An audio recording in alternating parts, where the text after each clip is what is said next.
Welcome everybody to Forza Motorsport 7, and today we're taking a look at the 1970 Dodge Coronet Super B.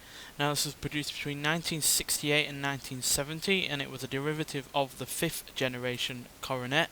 And yeah, basically it was called the Super B because it was based on Chrysler's B platform at the time, so it's a super version of the B platform, so Super B. And yeah, it was marketed as a low-cost muscle car, but one that was still really rather powerful. But this is a rarest version of the vehicle due to its engine, which we'll take a look at now. So yeah, it's a really rather large 7-litre Hemi V8, producing 425 horsepower and 490 pounds-feet of torque. Now it wasn't the largest engine that you could get, but it was the most powerful, and yeah, equaled the slightly larger engine in terms of torque. But only 291 of these were made in the first 2 years, which makes it incredibly rare. I don't have the figures for the 1970 version that we have here, but considering sales across the board were down on the previous year, I doubt the sales were all that large in comparison. So yeah, an incredibly rare muscle car, easily one of the rarest we have on this game. And yeah, most likely was one of the rarest because its price was 33% higher than the less powerful versions. So even though it was built to be a cheap muscle car, this version certainly wasn't, especially in comparison to the Magnum V8, which produces 335 horsepower, and the 6-pack, which produces 390 horsepower. So yeah, they were significantly less powerful than this, but also a lot less in terms of cost. But yeah, to deal with all of that power, this has heavy-duty suspension and high-performance tyres, plus it has a Mopar 4-speed transmission with a long running gear on it to make the most of that horsepower, which really wasn't commonplace back in the 60s and 70s with muscle cars. They usually had lower running gears, which meant they had a quick acceleration but really rather little in the way of top speed. But this has the benefits of both pretty much, and yeah, it's got a decent interior, nice bit of wood. I like the gear shift, which is like that to make shifting easier as you pull your hand away from the steering wheel. And yeah, I like the dials, and yeah, this car is absolutely massive, so it is really rather practical. Got plenty of room in the front, a fair or decent amount of room in the back, if you can just about see there, and inevitably a huge boot, even with a full-sized spare tyre. And yeah, I like the look of it as well. It's easily one of my favourite designs of the muscle cars from the same period, especially like the bonnet, which was dubbed the Ram Charger because it's got those two huge air scoops on the top there. And yeah, overall I like the look of it. It's certainly better than the standard 5th generation Coronet.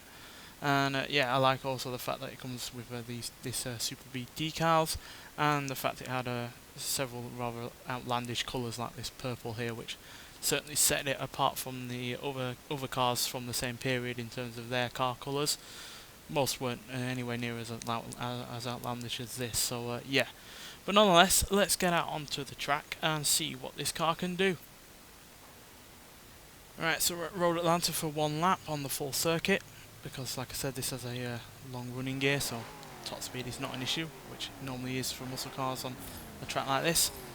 And yeah, we'll give you a chance to hear what the car engine is like first.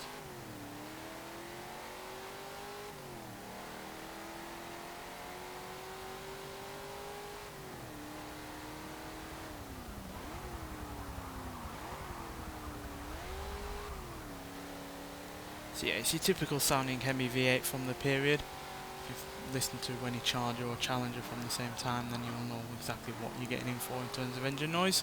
But yeah, revs are really rather quite high for a muscle car from this period. A lot of muscle cars would struggle to get to 6,000 RPM, never mind upwards to 6.5. And yeah, it's got short shifting, but because of the long running gear, it's also got a really rather good top speed. Now, handling wise, it is better than most cars from the period, but you can definitely feel the weight of 3,420 pounds on the suspension there. But thanks to those tyres, it does have more grip than most cars from the period. The tyres are certainly a lot wider than a lot of muscle cars from the time, but yeah, it's still no sports car in terms of handling as you'd expect for a car of this size and time period. But yeah, it's certainly better than some muscle cars from the time, like a Chevelle, which had more power than this. But yeah, I've never liked that car in terms of its handling, so yeah, this is definitely better than that. And yeah, as you can see, top speed is fairly decent.